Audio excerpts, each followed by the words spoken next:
Definitivamente este ha sido uno de los pasajes dentro de la carta a los Corintios en el cual su servidor ha tenido mucho aprendizaje. Y Pablo le está hablando a una iglesia como Corintio, que es una iglesia conflictiva.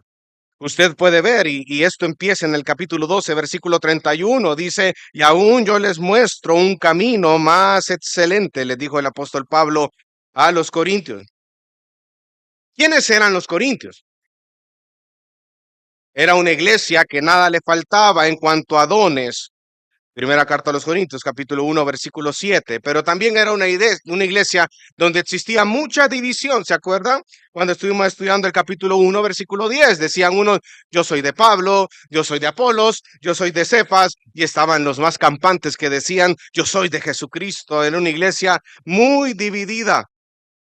Habían celos, habían contiendas, eran arrogantes, estaban envanecidos, capítulo 4, versículo 18, a tal punto que ese envanecimiento a ellos les cegaba a la hora de tener un juicio, una disciplina con algún miembro de su iglesia, y toleraban incluso las relaciones sexuales ilícitas dentro del cuerpo de Cristo. Usted lo puede ver en el capítulo 5. Tenían mucha avaricia, eran idólatras, se jactaban de tener sabiduría, se jactaban de tener un conocimiento no aplicado, ¿verdad? Tener ciencia. Pero lo que hace Pablo una y otra vez a lo largo de esta carta a los Corintios es traer cada uno de esos problemitas que ellos tenían dentro de la comunidad y los exponía a la luz del Evangelio. Y les dice, esto es lo que dice el Evangelio y esta es la solución en cada uno de los problemas, que eran 10. Por cierto, les hacía recordar qué significa el Evangelio. Les hacía recordar el mensaje de Cristo crucificado. Y ellos estaban destruyendo la vida de los hermanos en lugar de ser de edificación. Y usted lo puede ver desde el capítulo 8, versículos del 10 al 11, donde Pablo les dice, el amor edifica. Entonces, hermanos, la iglesia de Corinto era una iglesia muy problemática. Recordemos que ahorita estamos entre el apartado donde él habla acerca de los dones espirituales. Desde el capítulo 12 hemos estado estudiando eso. Y es en ese lugar donde viene Pablo y expone el capítulo 13, donde habla acerca del amor. Recordando, acuérdese que desear los mejores dones y buscar activamente el amor son completamente necesarios dentro del cuerpo de Cristo. Cuando ejercitamos los dones dentro del amor es donde existe una edificación al cuerpo, y lo amarramos los dones con vivir en el Espíritu. Estuvimos hablando acerca de ello la última predicación, porque solo cuando andamos en el Espíritu, vivimos en el Espíritu, es cuando verdaderamente operan los dones espirituales. Porque si hay un conflicto entre ellos, entonces, hermano, estamos diciendo que el Espíritu Santo tiene conflicto en sí mismo y no podemos afirmar eso. Entonces, el amor es el camino en el cual funcionan los dones. Este pasaje es uno de los más representativos de la carta. Algunos lo consideran como un himno acerca del amor, pero cuando nosotros lo estudiamos a profundidad dentro de su contexto, es cuando nosotros encontramos la verdadera riqueza, el tesoro que es este pasaje, hermano. Es fácil hablar del amor, pero lo complicado es practicarlo. Así que, hermanos, yo voy a iniciar con una pregunta para ti, y es, ¿qué significa amar para ti? ¿Qué significa amar para ti? ¿Y cómo demuestras ese amor hacia otros? ¿Cómo lo demuestras? Y esto es aplicable en cualquier contexto. Porque si hablamos del matrimonio, ¿qué significa amar a tu esposa para ti? O viceversa, a tu esposo, en el caso de las mujeres. ¿Qué significa amar a tus hermanos en la fe? ¿Cuántos alguna vez hemos dicho, hermano, yo te amo en el amor de Cristo? ¿Qué implicaciones trae eso que acabas de decir? ¿Cómo demuestras el amor hacia otros? Amar, hermanos, es sacrificarte por otros. Primera de Juan 3:16 dice, en esto conocemos el amor, en que Él puso su vida por nosotros, también nosotros debemos poner nuestras vidas por nuestros hermanos. Es un sacrificio, ¿no? Y ahora Pablo, en el capítulo 13 de Corintios, empieza a desarrollar qué significa el amor. Los versículos del 1 al 3, lo vimos anteriormente, habla acerca de la importancia del amor. Luego vamos en el versículo del 4 al 7 y habla acerca de las cualidades del amor. Y luego los versículos del 8 al 12 habla acerca de la permanencia del amor y también toca en el último versículo, en el versículo 13, la preeminencia del amor. Así que de esa manera hemos estado estudiando este pasaje y ahora vamos a iniciar con las cualidades del amor, que dicho sea de paso, vamos a estar 4 o 5 sermones estudiando cada una de esas cualidades y cómo lo podemos aplicar en nuestras vidas. Que creo yo, hermano, y yo considero que es algo muy necesario para nuestra iglesia y para nuestro crecimiento espiritual. Así que vamos al versículo 4 y vamos a iniciar. Mira cómo inicia. Dice, el amor ¿es qué? Y el primer punto de esta mañana es amando con paciencia. ¿Saben si existe algo en lo cual muchas veces nosotros fallamos como cristianos, como hermanos en Cristo? ¿Saben qué es? La paciencia. El ser humano es un ser impaciente por naturaleza. Todo lo queremos para ayer. Queremos que nuestros hermanos maduren rápidamente, pero sin tener la paciencia de soportar, ¿verdad? Y esto se ve en sobremanera, ¿sabe dónde? En el ámbito de las relaciones dentro de la comunidad de la fe. Porque es en este contexto, dentro de las relaciones, donde nosotros podemos evaluar nuestro crecimiento espiritual. Amados hermanos, la santificación es un proyecto comunitario, no lo olvidemos. La santificación es un proyecto comunitario. ¿Cómo sé yo si estoy creciendo? A través también, además del crecimiento espiritual, además de las disciplinas espirituales, de la oración, de la palabra, pero también como tú estás respondiendo a las relaciones dentro de los hermanos, dentro de la comunidad de la fe. ¿Cómo sabemos si en realidad hemos crecido en amor? Cuando eres paciente, cuando eres bondadoso, cuando tienes la respuesta en tu boca y tú dices, no, no voy a responder nada, aún teniendo la razón. Cuando frenas tu lengua y tus labios porque no es el momento de poder hablar, no es el momento, tú esperas. La santificación es un proyecto comunitario. Ahora bien, la palabra paciencia que ocupa aquí el apóstol Pablo en el versículo 4 viene del griego macrotomía, que describe, sabe, la paciencia, no de las pruebas, que ese ya lo tenemos muy asimilado, ¿no? Sino la paciencia con las personas. Se refiere al temperamento que pacientemente acepta los daños por largo tiempo. Soportar por largo tiempo. Mire qué interesante. Y le vamos a agregar un poquito más. Sin nunca tener deseos de venganza. Literalmente se refiere a tener autocontrol y no airarse con facilidad. Mire qué interesante todo lo que habla acerca de este verbo en griego.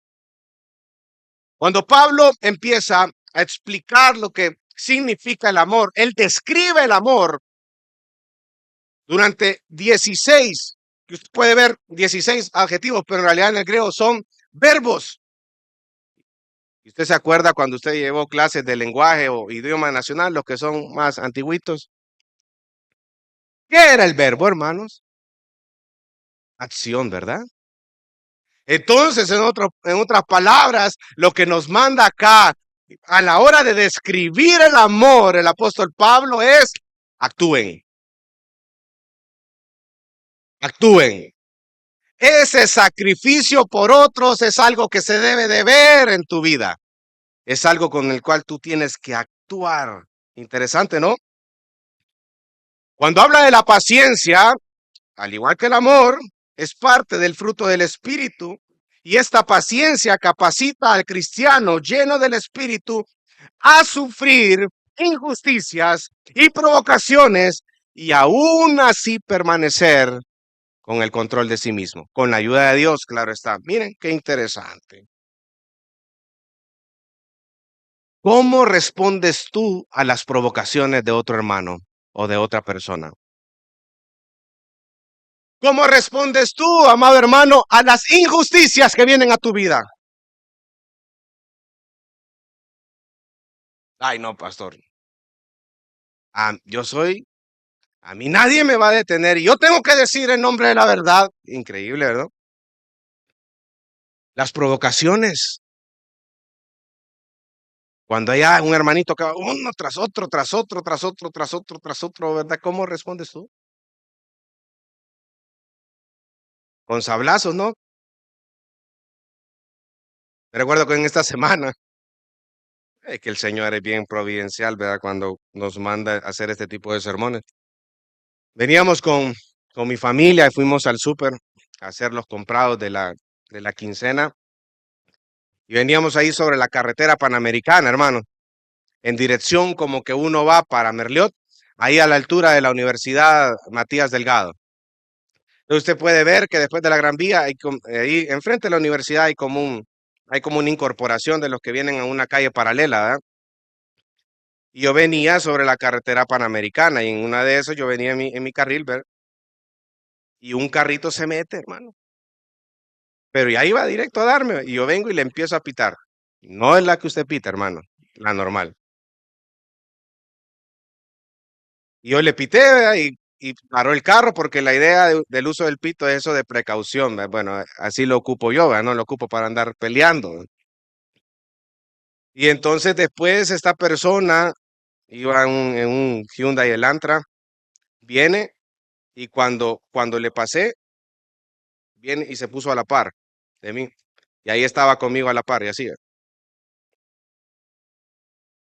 Y yo decía, saber qué va a hacer, ¿verdad? Luego, como vio que no me empecé a pelear, ¿verdad? Ni andar acelerando el carro, nada así, porque algunos aceleran el carro y empiezan, ¿por qué, hermano? En primer lugar, porque tenía mi familia, ¿verdad? Segundo lugar, pues soy cristiano, hermano. ¿Cómo respondes a las provocaciones? Entonces, vine yo y seguí en el recorrido y él, como vio, no vio que tenía una respuesta, ¿verdad? Ni que acelerara el carro, nada así, se puso adelante de mí y empezó a desacelerar el carro, empezó a frenar, ¿verdad? Entonces yo empecé a frenar también, ¿verdad? Y ahí lo llevábamos. En 40 me llevaba, en 40 voy, papá, no hay problema. Y con una distancia de 1 metro, ¿verdad? Porque si te pego, yo no quiero tener problema. Aquí ando en mi familia.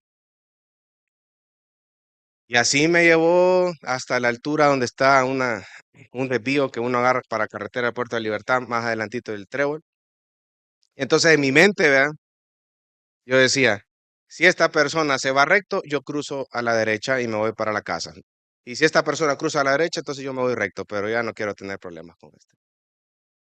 Y lo dejé y no puse nada de que iba a la derecha para no darles pistas a él hacia dónde iba. Y ya después esa persona se fue recto sobre la Panamericana, entonces aquí me voy a incorporar yo y me fui para mi casa. ¿Cómo respondes tú a las provocaciones?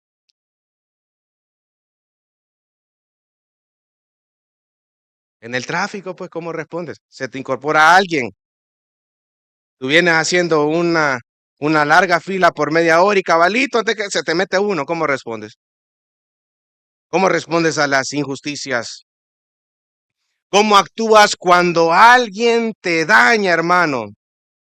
Porque la paciencia según las Escrituras, es esa capacidad que cuando alguien te hace algo malo, una tras otra, tras otra, tras otra, tras otra, tras otra vez, y que tú tengas el poder de vengarte, tú ni siquiera se te cruza por la mente el vengarte. Como lo decía Juan Crisóstomo, él decía que la paciencia es la palabra que es usada del hombre a quien se le hizo algo mal y que fácilmente tiene en su poder la capacidad de vengarse, pero nunca lo hará. Interesante, ¿verdad? Porque ¿qué es lo primero que uno piensa cuando ha recibido un daño o una provocación o una injusticia? ¿Qué es, hermano? Lo primero que tú piensas. Venganza. Viene alguien y te dice algo que no es de acuerdo a lo que tú eres y tú vienes y le dices el doble de daño con veneno, ¿ya? Para humillarlo. Hay una sed de venganza. Así respondemos en nuestra naturaleza. Usamos nuestra lengua para destruir, usamos nuestra lengua para humillar. No somos capaces de quedarnos callados. Siempre hay algo que decir en ese momento para hacernos ver fuertes, para hacernos ver maduros, para hacernos ver sabios. Dice el proverbio que aún el necio cuando calla es contado por sabio. Autocontrol, dominio propio. ¿Y sabe dónde una de las áreas donde se manifiesta el dominio propio? En la lengua. En la lengua. Santiago lo dice de manera perfecta en el capítulo 4 cuando empieza a hacer diferentes aplicaciones, empieza a decir, la lengua es como un gran timón que maneja un gran barco, pero nadie ha nacido que pueda controlar su lengua, humanamente hablando. ¿Cómo podemos nosotros controlar nuestra lengua? A través del dominio propio. ¿Y el dominio propio qué es? Parte del fruto del Espíritu. Es por la obra que Dios está haciendo en tu corazón. Así que hermanos, esa paciencia que es la capacidad de soportar por largo tiempo provocaciones, injusticias, daños de otras personas sin nunca tener un deseo de venganza, ¿cómo yo lo puedo aplicar en mi vida? Vamos, ¿cuántos estamos casados acá? Gloria al Señor. Se le nota la alegría de su matrimonio. ¿Cómo lo aplicas en tu matrimonio? Estás en un conflicto con tu cónyuge, un problema, una discusión, que es normal, porque son dos personas pecadoras que van creciendo a la estatura del varón perfecto. Hay a veces conflictos, hay momentos de tensión dentro de la relación más matrimonial, pero tú tienes la razón. ¿Sí o no que cuando uno tiene la razón de ciertas cosas, vea, y está en una discusión con su cónyuge, sí o no, como que más le entra la impaciencia, ¿verdad? Para decir las cosas. Somos más impacientes. O el famoso después, vea, de que usted le dijo a su cónyuge, mira, así, así, y así te va a pasar. Y tu cónyuge te dijo, no, no, es que no va a ser así. Y después va tu cónyuge, hace lo que tiene que hacer. Y sale como tú le dijiste.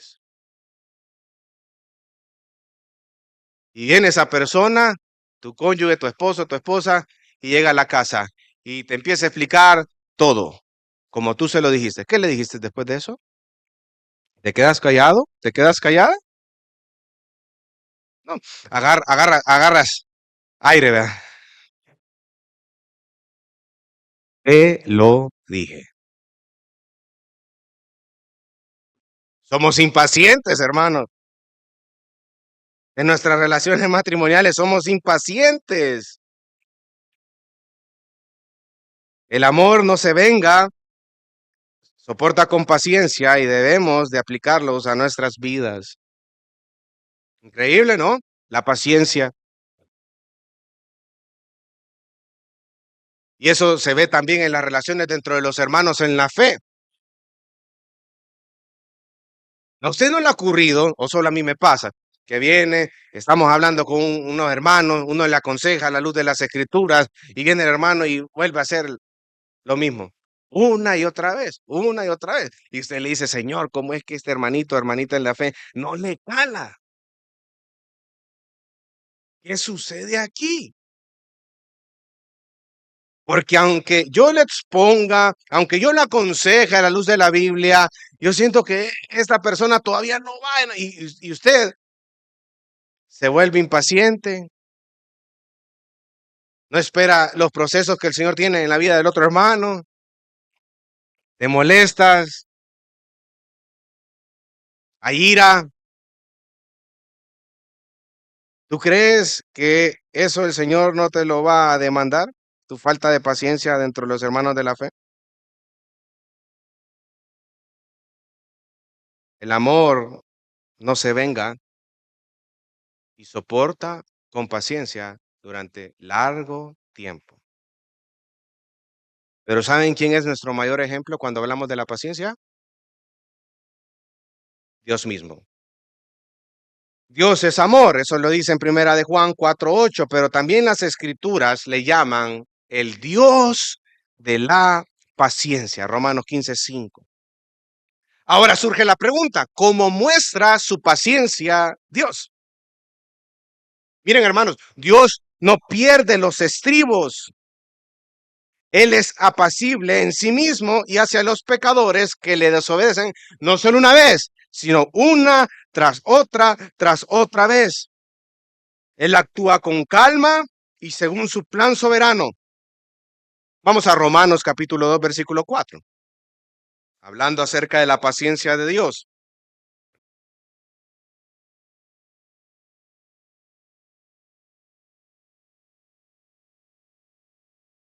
Romanos capítulo 2, versículo 4.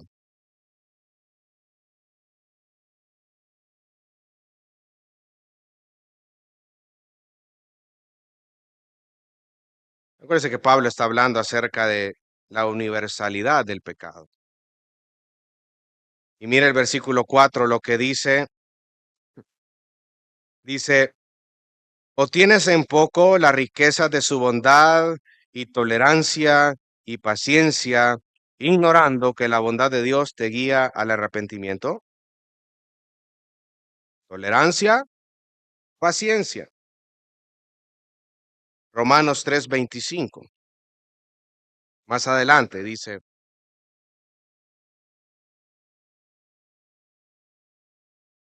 a quien Dios exhibió públicamente como propiciación por su sangre a través de la fe, como demostración de su justicia, porque en su tolerancia, Dios pasó por alto los pecados cometidos anteriormente. Dios ya era paciente antes de los tiempos de Cristo, ¿no? Pero hay un pasaje que quiero que usted se guarde en su corazón en este día, es segunda de Pedro 3:9.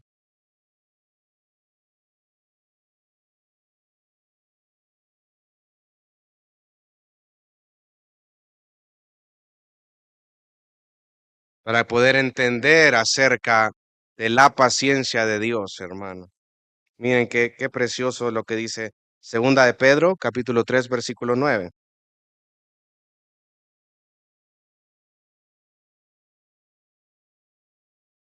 Dice, el Señor no se tarda en cumplir su promesa, según algunos entienden la tardanza, sino que es paciente para con ustedes, no queriendo que nadie perezca, sino que todos vengan. La paciencia de Dios. La paciencia de Dios se muestra en el hecho de que contiene su ira ante la rebeldía humana y la paciencia de Dios, según segunda de Pedro 3:15, es para salvación. Hermano y hermana, ¿dónde estarías tú si no fuera por la paciencia de Dios? Te lo vuelvo a hacer la pregunta. ¿Dónde estarías tú si no fuera por la paciencia de Dios? ¿Sabe dónde estuviéramos? en el infierno. Este capítulo 3, versículo 9, según de Pedro, dice, no queriendo, sino que es paciente para con ustedes, no queriendo que nadie perezca, sino que todos vengan al arrepentimiento. Ante una, un ser humano que está rebelde, que está muertos en sus delitos y pecados, que está continuamente en rebeldía en contra del Señor, porque nuestro Dios es un Dios santo y el ser humano es un ser humano que nace en pecado. Dios es paciente. Dios es paciente, porque la paciencia de Dios es para salvación. Si, ¿dónde estaría yo si no fuera por la paciencia de Dios? Estaría en el infierno, muerto en el infierno por causa de mi pecado, por causa de mi rebeldía, por causa de mi necedad. Es más, yo no estaría ni aquí predicando, hermano. Es más, usted ni siquiera estuviera sentado aquí escuchando palabra. Pero Dios fue paciente con nosotros, lento para la ira y grande en misericordia, habiendo merecido yo el infierno, habiendo vivido una vida lejos de Dios, en rebeldía. Dios mostró su paciencia y Dios mostró su gran misericordia. Y hubo un día en el cual fui expuesto a su evangelio y Él me salvó y me hizo nacer de nuevo. Gloriosa paciencia de Dios, hermano. Gloriosa paciencia de Dios. Y es a eso a lo cual yo lo quiero llevar. Si hemos sido receptores de esa paciencia de parte de nuestro Dios, ¿por qué somos impacientes para con nuestros hermanos en la fe? ¿No cuadra? Si has sido receptor de la misericordia de Dios, ¿por qué no eres misericordioso con tus hermanos en la fe? ¿Por qué no tienes la paciencia de soportar las injusticias, las provocaciones, los daños que las personas te hacen? Si tú actuaste de la misma manera con Dios continuamente y Dios te tuvo paciencia a ti. Una persona que ha nacido de nuevo en Cristo debe de ser paciente con otros, debe de sobrellevar o soportar por largo tiempo las provocaciones, daños, injusticias y nunca tener deseos de vengarse. ¿Por qué lo podemos hacer, amado hermano? ¿Por qué lo podemos hacer? Porque tenemos al Espíritu Santo en nuestras vidas y debemos de vivir en el Espíritu. Y eso es parte del fruto del Espíritu. La paciencia. Gálatas 5:22, como lo dice. Entonces, hermanos, debemos de reflejar ese amor de Dios en nuestras vidas. Debemos de ser pacientes con nuestros hermanos. Paciente con aquellas acciones o aspectos de carácter que no nos parecen de ellos. Practica la paciencia en la manera que Dios es paciente en tu vida. Es más, le recomiendo que haga un estudio acerca de la paciencia de Dios para los que somos impacientes, para que a través de ese aprendizaje o ese estudio aprendamos a desarrollar esa paciencia que es parte del fruto del Espíritu. Porque a la medida que tú conoces la paciencia de Dios, hermano, ese estudio va a transformar tu corazón. Soportamos la paciencia, pero aquí viene la segunda cualidad de esta mañana. Soportamos la paciencia sin deseo de vengarnos por largo tiempo, pero respondemos con bondad. Y ese es el segundo punto. Volvamos a primera carta a los Corintios, capítulo 13.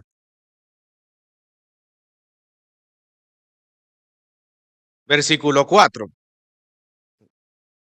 Dice, el amor es paciente y dice después, es es bondadoso.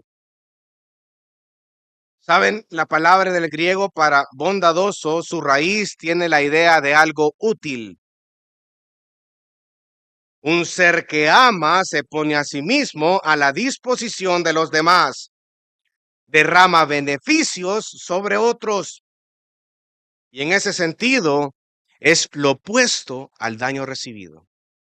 Mire qué interesante y aplicable para nuestras vidas. Pero antes de profundizar en acerca de la bondad, sí quisiera dedicarme unos minutitos para hablar acerca del peligro de soportar sin bondad. ¿Saben? Existe algo que quiero poner sobre la mesa en esta ocasión,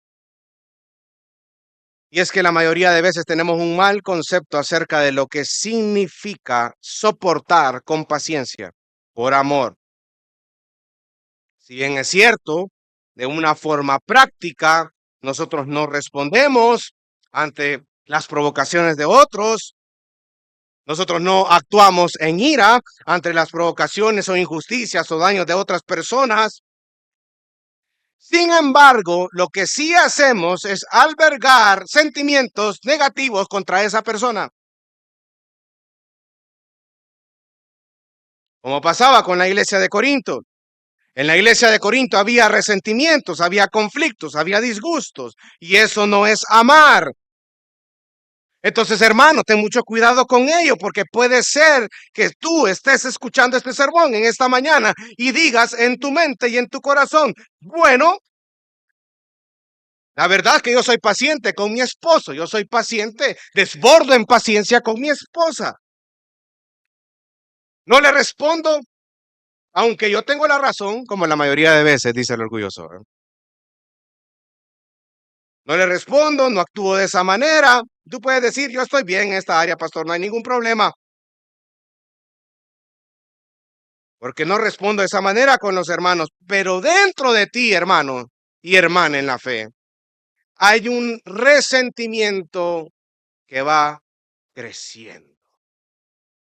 Hay una raíz de amargura que va creciendo y que va propagándose en tu corazón y tu corazón está siendo contaminado con esa raíz de amargura y ese resentimiento o ese sentimiento negativo.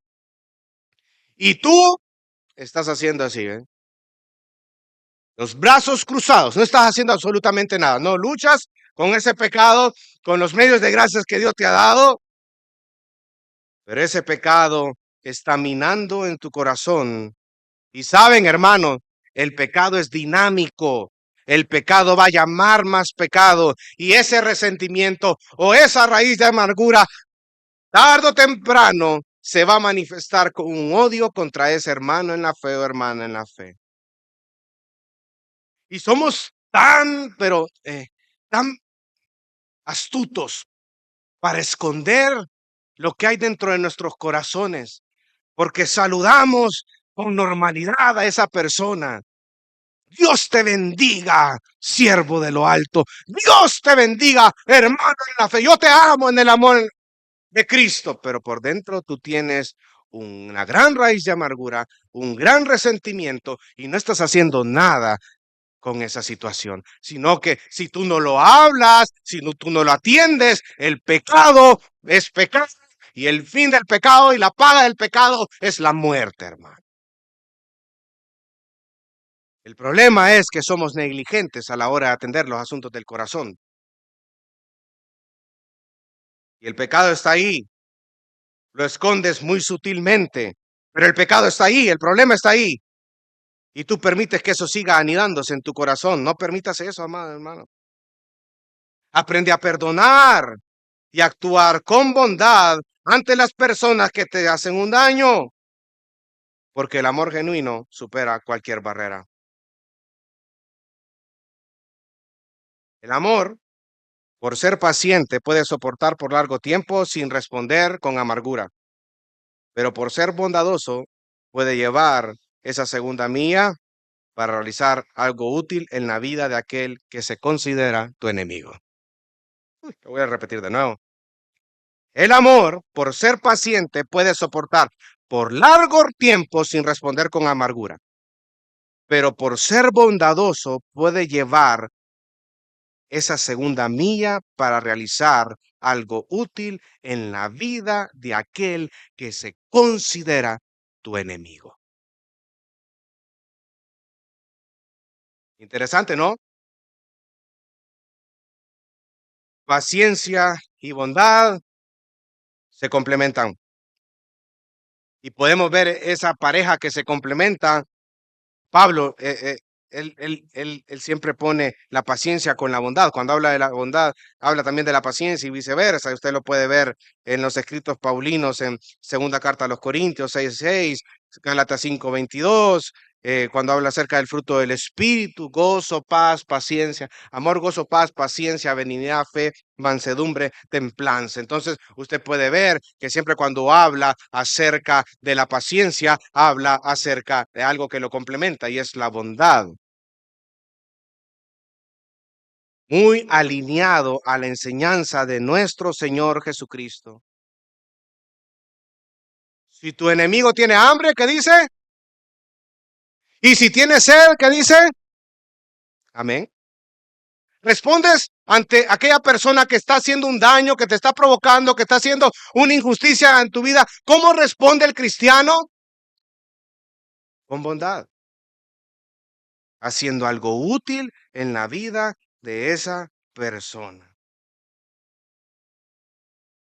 Ahora, aquellos que estamos casados acá, cuando estás finalizando una discusión con tu cónyuge, con tu esposa o tu esposa, tú cuando terminas esa discusión acalorada, tú sales de esa discusión y tú piensas o tú te haces la pregunta, ¿cómo puedo hacer una obra de bondad para mi cónyuge? ¿Es esa la pregunta que tú te haces? No, ¿verdad? Sino que dentro de nosotros hay una sed de venganza. Cuando finaliza una discusión, viene y la esposa, para estar chungueando, para que usted me entienda. Vas a cenar vos. Ay, cuando ocupa el nombre, ¿verdad? O cuando ocupa el vos, usted ya sabe que hay algo ahí, ¿verdad? Porque no le dice amor, no le dice osito, como le diga, como le diga. Vas a cenar vos. Y el hombre orgulloso, egoísta, dice, no, no tengo hambre, no te preocupes. Y gran concierto de tripa. Pero por orgulloso se queda sin comer, ¿verdad? O la mujer también, la esposa. Después de una discusión acalorada, ¿verdad? Y necesitas mover los muebles para hacer unas cositas, unos cambios dentro de la sala, o necesitas mover una gran caja que pese un montón, ¿verdad? Pero por no pedirle a tu esposo que te ayude a mover las cosas pesadas, tú ahí estás, ya está, allá va a dejar la cara a la hermana, porque no puede moverlo. Pero es más grande tu orgullo, es más grande tu egoísmo antes de pedir una ayuda, ¿verdad?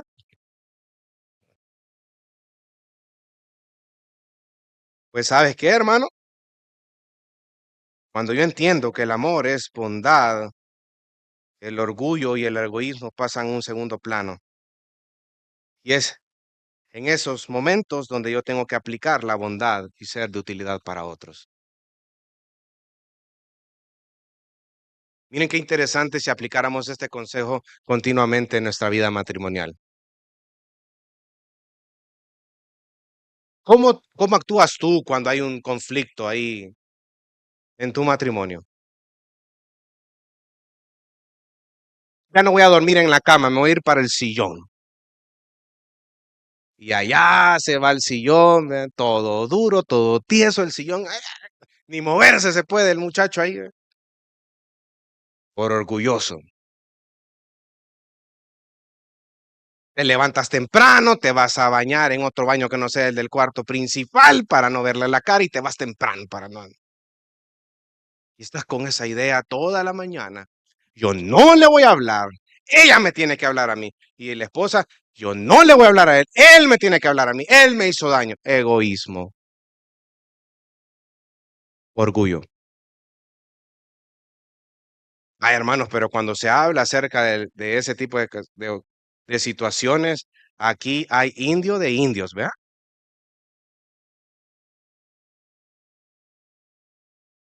Aquí es el que es más orgulloso, el que es más orgulloso de todo. Recuerdo en una ocasión estaba con mi esposa, gracias a Dios mi esposa ahora ya no está aquí en el... No le voy a contar nada, Cristi, por favor, vaya.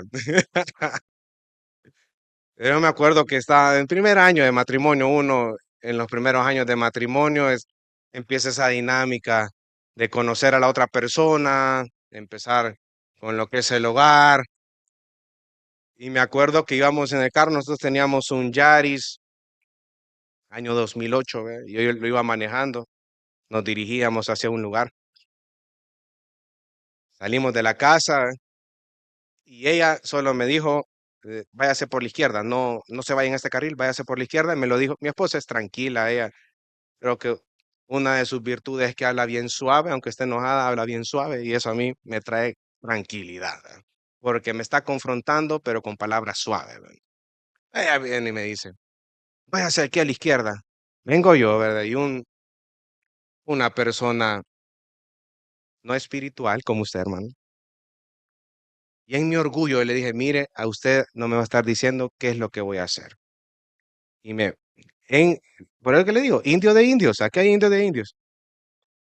Me orillé, me bajé del carro, agarre el carro usted, le dije. Y yo me fui a pie hasta la casa, hermano. No habíamos salido tanto, ¿verdad? Estábamos como unas 10, 15 cuadras, ¿verdad? Y es más, es que uno cuando anda así, hermano, cuando es uno egoísta, hasta más le maquina el coco, ¿verdad? ¿Me entiende? O sea, para las cosas buenas no somos así, ¿verdad? Pero para las cosas malas, ahí, rápidamente. Yo me voy a ir en el carril contrario para que ella no se vaya detrás de mí. Y cabalito me fui. Y bien chistoso porque ella solo fue de la vuelta. Iba con las intermitentes y me iba atrás esperando, ¿eh? Y así me fui hasta la casa, hermano, para que usted vea cómo estaba yo de orgulloso. Ya después de haber sudado y todo, ¿verdad? No, aquí ya la regué yo, le voy a pedir perdón, porque sí, esto ya. Llegué a la casa y le dije, perdóneme, porque soy un gran indio, soy un orgulloso y no lo tuve que hacer, ¿verdad? Está bien, sí lo perdono, pero trabaja en esa área, con paciencia, ¿verdad? Por eso es que le digo que hay indios de indios. Nosotros cuando estamos actuando en orgullo, con egoísmo, no actuamos con bondad. Usted no está pensando en hacer algo útil como la Biblia manda cuando alguien te ha hecho un daño. Tú lo que deseas es vengarte. Por eso es que Pablo aquí le está ocupando paciencia con bondad, las dos cosas a la vez. Dice Romanos 2:4, o tienes en poco las riquezas de su bondad, tolerancia y paciencia. Usted puede ver bondad con paciencia, ignorando que la bondad de Dios te guía al arrepentimiento. ¿Cómo es la bondad de Dios? Él es nuestro mayor ejemplo. Dios hace una y otra vez obras para beneficiarnos. Santiago 1:17 nos dice que Dios es la fuente de todas las bendiciones de sus criaturas. Él es el más alto bien para sus criaturas y él hace obras para beneficiar incluso a sus enemigos, incluso aquellos que día tras día hacen, son rebeldes, son necios, son impetuosos, hacen las cosas a su manera. Dios hace salir el sol sobre bueno y sobre malo, dice el Salmo. Así es Dios. Dios es bueno todo el tiempo. Él hace cosas buenas. Y me encanta como lo dice el teólogo Gordon DeFee, dice, su bondad se halla en las innumerables expresiones de su misericordia. Tu bondad se halla en las innumerables expresiones de su misericordia. Dios es bueno siempre, hermano. Y es algo que como cristianos no lo asimilamos bien. Por eso hay que profundizar en quién es Dios, los atributos de Dios. Hay una frase, y se lo compartí ahora en la mañana con los hermanos de la clase de membresía, que hay una frase que a mí me está haciendo eco desde hace un par de semanas, y es la siguiente: lo que contemplas te transforma. Si lo aplicamos al Señor, si lo que yo contemplo es al Señor, yo estudio acerca del Señor, ese conocimiento acerca de Dios me va a transformar. Pero si lo que tú contemplas no es Dios, te va a deformar. Si lo que pasas mayor tiempo en tu día es interactuando con las redes sociales, en el Facebook y todo eso, hermano, eso te va a deformar. Lo que contemplas te transforma.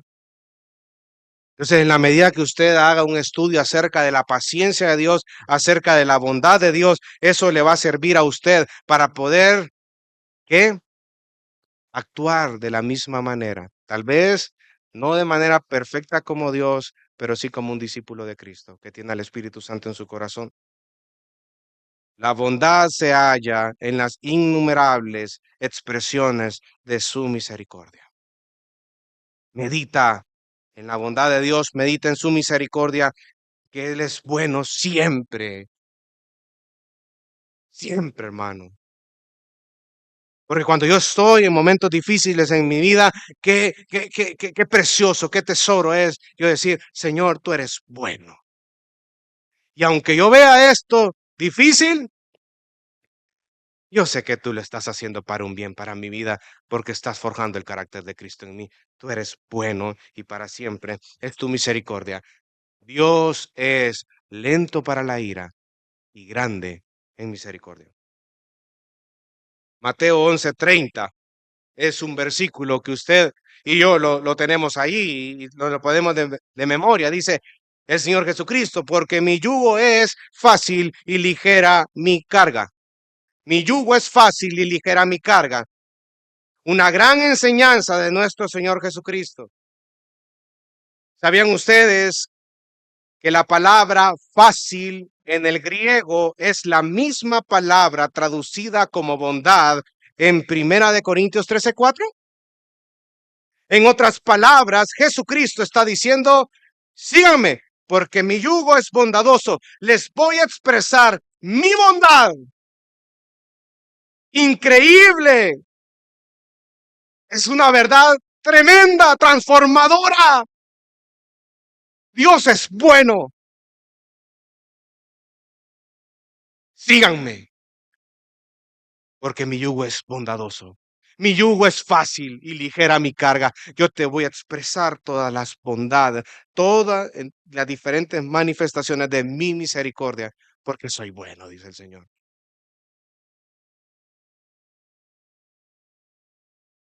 Imagina por un momento una iglesia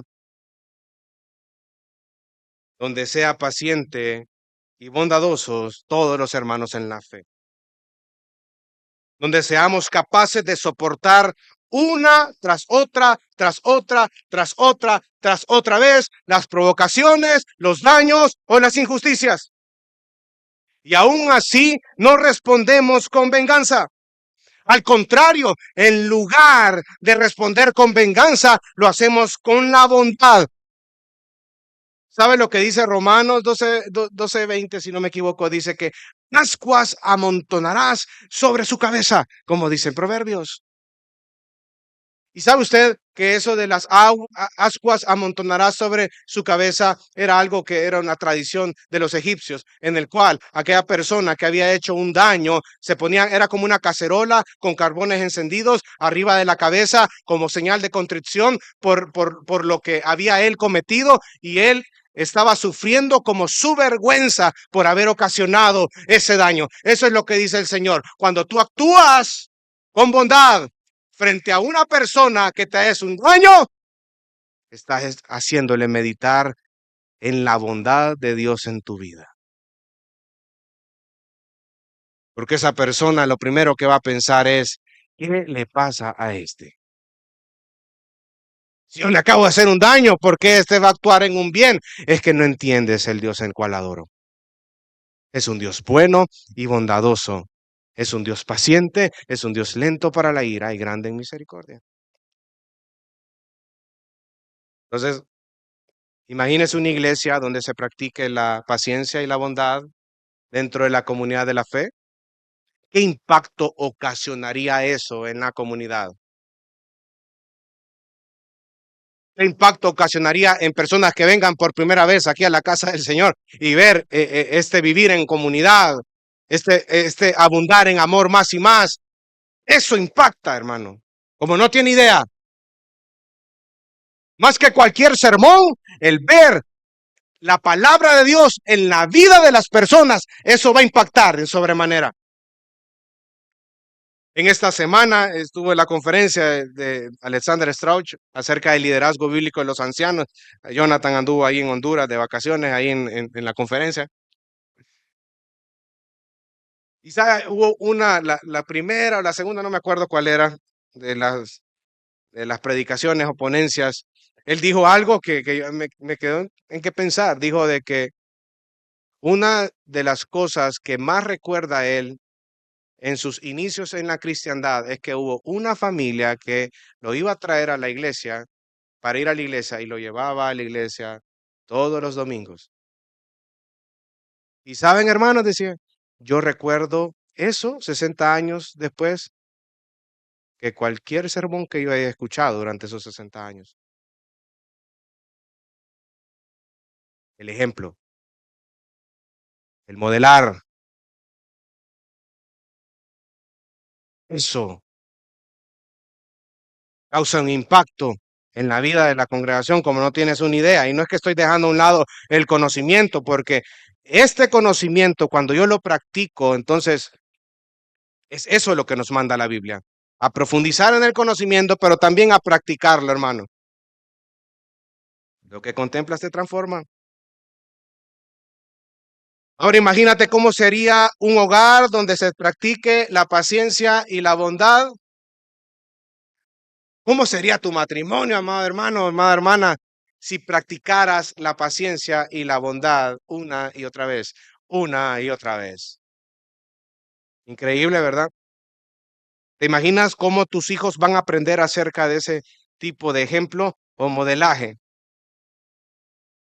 Porque cuando te acerque tu hijo y te diga, papá, ¿y por qué tú respondiste de esa manera, aun cuando mi mamá te gritó y te reclamó? Ah, hijo, hay una puerta para el evangelio, ¿verdad? Si yo te contara lo que Dios ha hecho en mi vida y cómo ha sido paciente conmigo para que yo pueda ser salvo, para que yo pueda haber sido confrontado con la palabra del Señor. Tiene un espacio, hay un tiempo, una oportunidad para poder ministrar el corazón de tu hijo que no ha nacido de nuevo, pero que empiece con pequeñas semillitas a entender la paciencia y la bondad de Dios. Así que, hermanos, ese es el poder transformador de Dios en las personas. Solo Dios puede transformar un corazón egoísta en amor a otros, porque somos receptores de su amor. Así que esto es un llamado que nosotros hacemos a la iglesia de Cristo a practicar la paciencia y la bondad dentro del seno de la comunidad. Y algo que hemos estado haciendo una y otra vez durante, qué sé yo, unos meses es hacerle énfasis a ustedes en la importancia de cultivar las relaciones dentro de la comunidad. ¿Quieres profundizar en una relación con tu hermano en la fe? Sé paciente. Y aunque venga y te dañe y todo, actúa con bondad.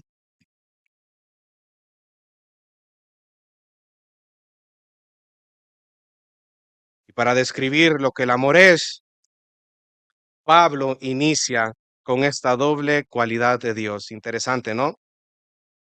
Quien por medio de su Hijo Jesucristo se ha mostrado paciente y bondadoso contra aquellos que una y otra vez han actuado en rebeldía y merecen el juicio divino, merecen el infierno. Dios es amor y nosotros como discípulos de Cristo debemos de imitarle, amándonos los unos a los otros como Él nos ha amado, como lo dice en Colosenses 3:12 al 14.